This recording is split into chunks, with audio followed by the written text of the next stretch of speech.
Assalamu alaikum. This is Shari Ali Noor and you are watching Pakistan Property Leaders.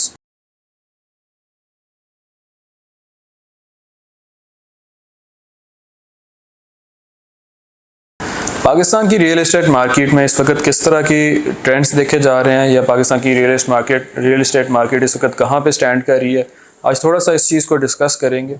सबसे पहले हम सब जानते हैं, अगर आप ये वीडियो देख रहे हैं, ऑब्वियसली आप रियल एस्टेट मार्केट को फॉलो कर रहे हैं या ट्रेंड्स देखना चाह रहे हैं, तो आपने इससे पहले और भी चीज़ें डिस्कवर की होंगी, तो आप इस चीज़ को बेहतर जानते होंगे कि इस वक्त ऑब्वियसली पाकिस्तान की रियल एस्टेट मार्केट जो है वो एक स्लम्प से गुजर रही है, या उसको ये कहना बुरा गलत नहीं होगा कि वो कोलैप्स कर गई हुई है। इसके काफ़ी सारे रीज़न्स हो सकते हैं, उनमें से कुछ हाईलाइट कर देते हैं, ब्रीफली हाईलाइट कर देता हूँ आपके सामने कि किसी भी मार्केट में, किसी भी सेक्टर में अगर एक्सेस चीज़ें आ जाती हैं या एक्सेस ओवर सेलिंग हो जाती है, तो वो ऑब्वियसली उसमें थोड़ा सा स्लम्प देखने को मिलता है और उसमें आपको ऑब्वियसली कोलैप्स देखने को मिलता ही मिलता है। जब आप एक चीज़ को बहुत उसकी रवानी से उसको सेल करते हैं, उसकी एग्जांपल आप देख लें, आप किसी भी शहर में चले जाएं, आपको सोसाइटीज़ मिलेंगी, आपको नए प्रोजेक्ट्स मिलेंगे, इंस्टॉलमेंट्स पे चीज़ें, फाइल्स मिलेंगी और काफ़ी सारी ऐसी चीज़ें मिलेंगी जो शायद डिलीवर ही नहीं हो रही या उन पे काम ही नहीं हो रहा। लोगों का ट्रस्ट जो है वो फैक्टर एक है कि भाई चीज़ें आती हैं, बनती नहीं है, पैसे ले लेते हैं लोग, आगे से डेवलपमेंट ही नहीं होती। तो काफ़ी सारे ऐसे प्रोजेक्ट्स हमारी नज़रों से भी गुजरते हैं जो हम देखते हैं कि यार लोग आते हैं, बड़े धूमधाम से उसकी मार्केटिंग होती है और फिर वो जनाब एकदम सब कुछ बैठ जाता है, दफ्तर गायब हो जाता है। तो थोड़ी सी इसमें डिस्कशन आज मेरा जो टॉपिक है उसके हवाले से करूँगा कि इन्वेस्टर्स को इस वक्त क्या करना चाहिए और एंड यूज़र्स के लिए क्या बेहतर है। सबसे पहले इन्वेस्टर्स की बात ही कर लेते हैं हम लोग। आज से अगर 2 साल पहले बात की जाए तो इन्वेस्टर बहुत खुश था जब उसकी चीज़ें बहुत ऊपर जा रही थी। 17 लाख वाला प्लॉट 50-60 लाख रुपए पे पहुंच गया था, 125 गज का, अगर बैरिया टाउन की मार्केट की सिर्फ बात कर लें।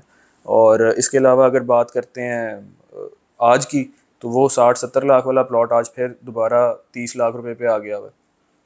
ऑब्वियसली एक बहुत बड़ा चेंज है और एक बहुत बड़ी प्रॉब्लम से गुजर रहे हैं, लेकिन वो इन्वेस्टर्स जो ये चाह रहे होते हैं कि यार 6 महीने में मेरा पैसा जो है वो डबल हो जाए, मैं 50 लाख रुपया डालूँ और 1 करोड़ रुपया बाहर आ जाए, तो उनको थोड़ा सा सब्र से काम लेना चाहिए। फिर अगला इन्वेस्टर मेरा जो है उसके ऊपर बात आ जाती है कि दूसरी किस्म का इन्वेस्टर वो है जो टाइम और सब्र को अपने साथ साथ लेके चलता है।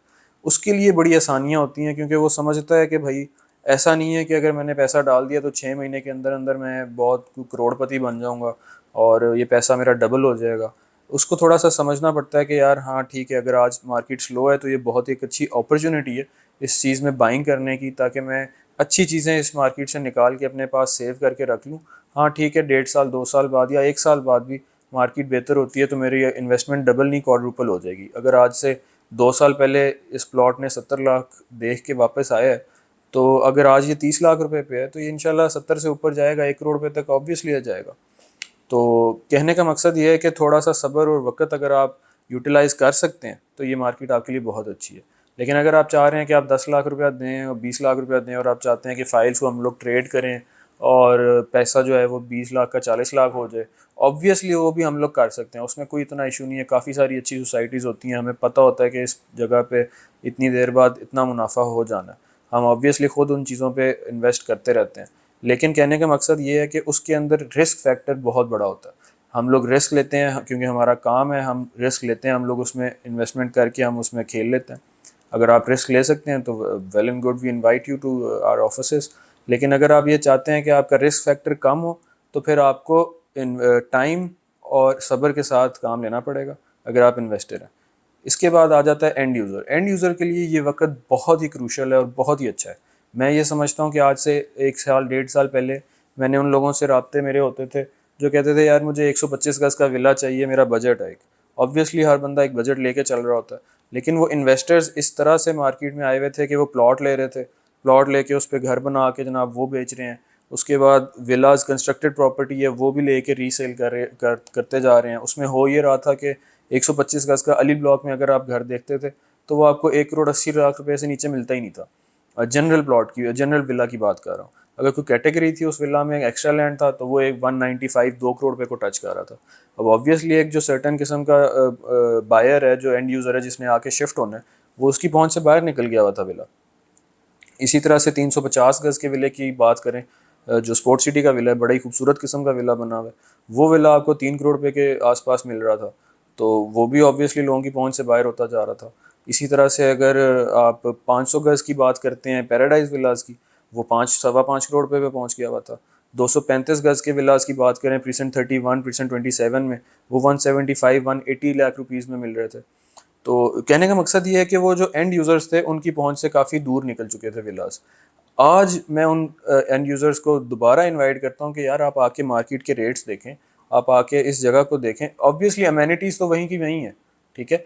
जो बहरिया टाउन उस वक्त अमेनिटीज़ और लाइफस्टाइल प्रोवाइड कर रहा था, आज शायद उससे बेहतर होगा। If I am not wrong, तो उससे बेहतर ही बहरिया टाउन परफॉर्म कर रहा है।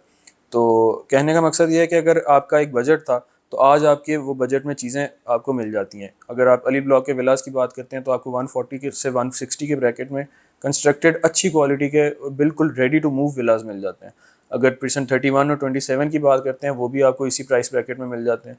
और अगर आप 350 स्क्वायर यार्ड्स के विलास की, स्पोर्ट सिटी वाले जो विलास हैं, उनकी अगर हम बात कर लेते हैं, वो 3 करोड़ रुपए के जो उस वक्त मिल रहे थे, आज वही विलास आपको 2 करोड़ से सवा 2 करोड़ के ब्रैकेट में विद की, मतलब कि विद अलॉटमेंट आप आके अपना रहना शुरू कर सकते हैं, इस प्राइस ब्रैकेट में मिल रहे हैं। इसके बाद अगर हम बात कर लेते हैं पैराडाइज विलास की, पैराडाइज विलास के हवाले से मैंने पहले भी एक वीडियो डाली है, वो बहुत इंपॉर्टेंट वीडियो, वो भी आप ज़रूर सर्च करके देखिएगा। थोड़ा सा मैं ब्रीफली दोबारा से एक्सप्लेन कर देता हूँ कि अगर पैराडाइज विलास की बात की जाए, 500 गज़ के नए अच्छी क्वालिटी की कंस्ट्रक्शन, उसके बाद लोकेशन उनकी बहुत ही आउट क्लास है, मेन गेट से बिल्कुल करीब पड़ते हैं। बहरिया पैराडाइज जिसके अंदर सेंट्रल पार्क अवेलेबल है, इतनी ज़्यादा एमेनिटीज़ से घिरे हुए वो विलाज हैं कि सामने आपको बिल्कुल उसके वो भी मिलता है, बहरिया की ग्रैंड जामिया मस्जिद मिलती है, जो कि सिर्फ पाकिस्तान की नहीं बल्कि पूरी दुनिया की तीसरी बड़ी मस्जिद है। तो कहने का मकसद ये कि बहुत ही अच्छी लोकेशन पे विलाज आपको मिलते हैं। और अगर इन्हीं विलास को आप कंपेयर करते हैं मलीर कैंट के विलास से, जो कि 500 गज़ के उधर भी अवेलेबल हैं, वहाँ पे आपको 500 गज़ के पुरानी कंस्ट्रक्शन के विलास, जो कि यूज्ड विलास होंगे, उनके अंदर हर महीने की रेनोवेशन वो मांगते हैं। क्योंकि मैं खुद उधर मलीर कैंट के विलास के अंदर रह के आया हूँ, मैं समझता हूँ, मैं वहाँ से छोड़ के यहाँ पे आया हूँ कि वहाँ पे किस तरह की मेंटेनेंस कॉस्ट्स और किस तरह की वहाँ पे मसाइल विलास के अंदर कंस्ट्रक्शन मसाइल पेश आते हैं। तो थोड़ा सा मैं आपको समझा देता हूँ। उसके अंदर जनाब तकरीबन 11 से 12 करोड़ रुपए का वो इस वक्त विला है, 500 गज़ का। और यहाँ पे अगर आप इस विला की बात करते हैं, ये आपको 4 सवा 4 करोड़ रुपए में मिल जाता है। तो कहने का मकसद ये है कि ये तकरीबन उसकी 1/3 ऑफ द प्राइस पे आपको विला मिल रहा है। अगर आप ये विला लेते हैं, यहाँ पे शिफ्ट हो जाते हैं, आप उसी प्राइस में 3 विलाज ले लेते हैं। 3 विलाज ऑब्वियसली आप ले सकते हैं 12 करोड़ रुपए पे। तो उसमें ये है कि आज से साल, 1.5 साल, 2 साल बाद अगर ये एक एक विला में 1.5 या 2 करोड़ रुपया ऐड हो जाता है, तो आप सेल करके तकरीबन 4 करोड़ रुपए का मुनाफा हासिल कर सकते हैं।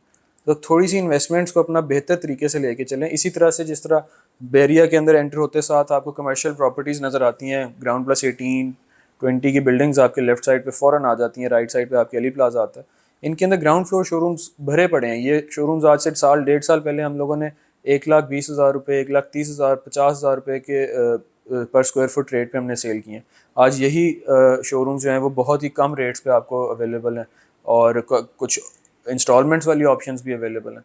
तो जो इन्वेस्टर सब्र और वक्त के साथ इस मार्केट में आ सकता है, ये वक्त उसके लिए बहुत अच्छा है। और दूसरा, जो अपना घर यहाँ पे बना के या यहाँ पे शिफ्ट होना चाहता है, उसके लिए कंस्ट्रक्टेड प्रॉपर्टी इस वक्त बहुत सस्ती है।